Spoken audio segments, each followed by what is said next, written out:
महाभारत दुनिया का सबसे बड़ा महाकाव्य ग्रंथ है, जिसे भारत का सबसे ऐतिहासिक ग्रंथ माना जाता है। हिंदुओं के काव्य ग्रंथ को पंचम वेद माना जाता है। महर्षि वेद व्यास ने संपूर्ण विवरण के साथ यह ग्रंथ लिखा था। हिंदू धर्म में माना जाता है कि महाभारत में वर्णित घटनाएं सत्य और प्रमाणित हैं, लेकिन फिर भी बहुत से लोग इसे काल्पनिक मानते हैं। इसे धर्म और अधर्म के बीच हुआ सबसे बड़ा युद्ध माना जाता है, लेकिन महाभारत को लेकर हमेशा ही बहस होती रही है। आज के आधुनिक इतिहासकार इस पर विश्वास नहीं करते हैं। वहीं कुछ लोगों का अटूट विश्वास है कि महाभारत की घटनाएं वाकई में घटित हुई थीं। ऐसे कई सबूत आज भी मौजूद हैं, जिससे यह पता चलता है कि श्री कृष्ण ने धरती पर जन्म लिया था और महाभारत असली है। आज हम आपको महाभारत काल के सबूतों के बारे में जानकारी देंगे। कुरुक्षेत्र की लाल मिट्टी, यह तो हम सभी जानते हैं कि महाभारत का युद्ध कुरुक्षेत्र में हुआ था,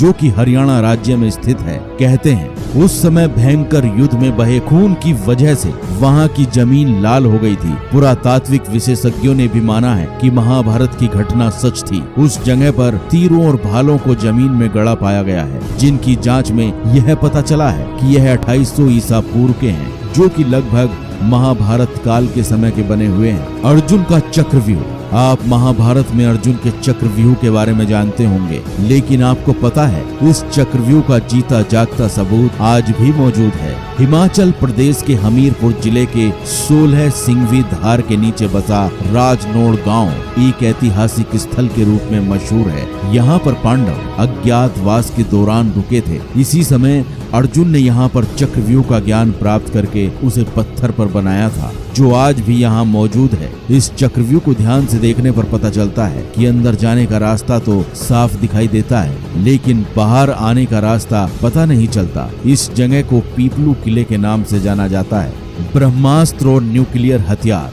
महाभारत में आपने ब्रह्मास्त्र नाम के भयंकर अस्त्र के बारे में सुना होगा। यह अस्त्र ब्रह्मा द्वारा धर्म और सत्य को बनाए रखने के लिए बनाया गया था, जो कि विनाशकारी परमाणु हथियार था, जिसको केवल दूसरा ब्रह्मास्त्र ही रोक सकता था।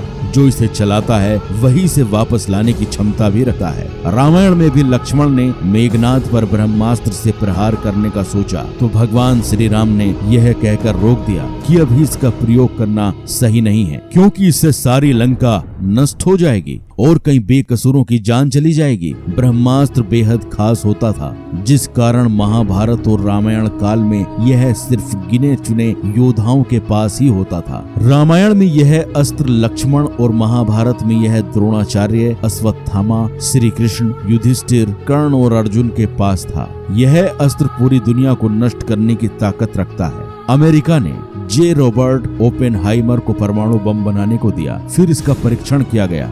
धमाके का परिणाम बिल्कुल ब्रह्मास्त्र की तरह था। इसके बाद वैज्ञानिकों ने भी माना कि इस तरह का शस्त्र महाभारत में इस्तेमाल किया गया था। श्री कृष्ण की द्वारका नगरी, भगवान श्री कृष्ण को द्वारका का राजा कहा जाता है और महाभारत में इस बात की जानकारी मिलती है कि यह नगरी जल में डूब गई थी, यानी कि पूरा नगर ही पानी में समा गया था। आपको जानकर आश्चर्य होगा, पुरातत्व विभाग को गुजरात के पास समुद्र के नीचे पुराना शहर मिला है और इसके सबूतों से यह पता चलता है कि यही द्वारका नगरी है, जिसका वर्णन महाभारत में किया गया था। केदारनाथ का पशुपतिनाथ मंदिर, पौराणिक कथा के अनुसार जब महाभारत के युद्ध में पांडवों द्वारा अपने रिश्तेदारों का खून बहाया गया, तो भगवान शिव उनसे अत्यंत क्रोधित हो गए। फिर श्री कृष्ण के कहने पर सभी पांडव माफी मांगने के लिए निकल पड़े।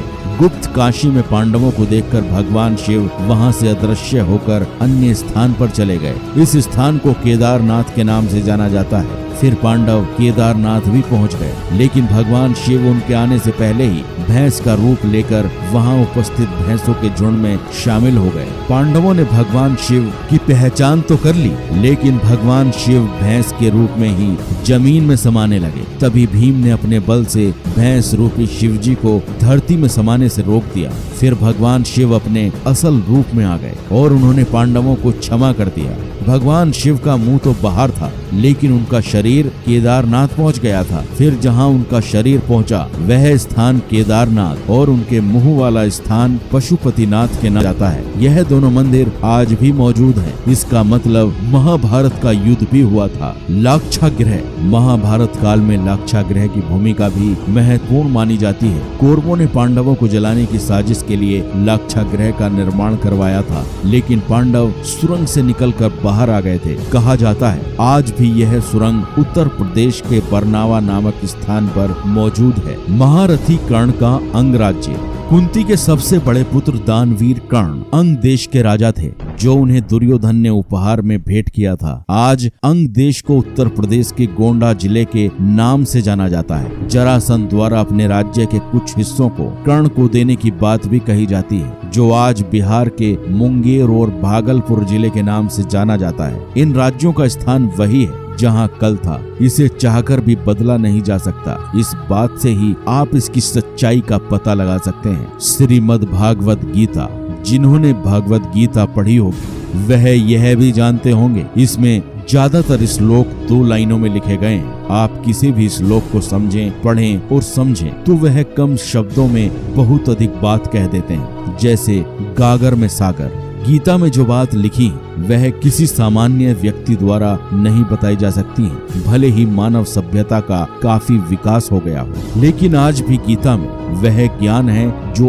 अकल्पनीय है, जिसे सामान्य व्यक्ति सोच भी नहीं सकता, जिसे सिर्फ भगवान ही बता सकते हैं। यह सबूत है कि भगवान श्री कृष्ण थे जिन्होंने गीता का ज्ञान अर्जुन को दिया था। मगर अर्जुन थे तो पांडव भी थे। इसका मतलब महाभारत भी हुआ था। घटोत्कच का कंकाल। कुरुक्षेत्र के पास ही भारतीय पुरातत्व विभाग को खुदाई के समय बेहद ही विशाल आदमी का कंकाल मिला था, जिसको देखकर यह पता चलता है कि यह कंकाल किसी साधारण मनुष्य का नहीं है। तभी यह बात उठने लगी है कि यह कंकाल घटोत्कच का है। महाभारत काल के घटोत्कच तो आप सभी जानते होंगे। जब भीम का पुत्र घटोत्कच महाभारत के युद्ध में लड़ाई करने आया था, तब कर्ण ने अपनी शक्ति से उसको मार दिया था। महाभारत के महाकाव्य में दिया गया घटोत्कच का वर्णन भी इसी कंकाल के समान है। अश्वत्थामा। अश्वत्थामा महाभारत की उन सबूतों में से एक है जो इसके साथ होने का वास्तविक सबूत है। द्रोणाचार्य का पुत्र अश्वत्थामा अत्यधिक बुद्धिमान और प्रभावशाली था।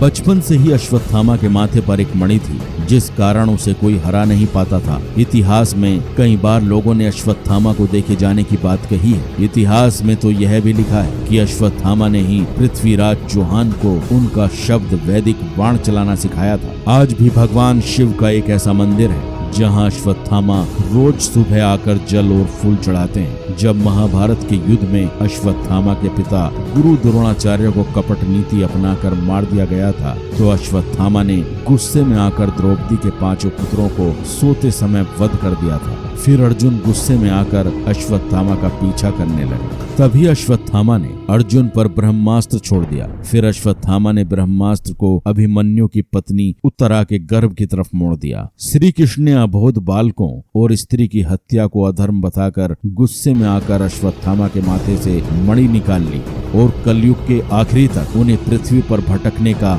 शाप दे दिया था।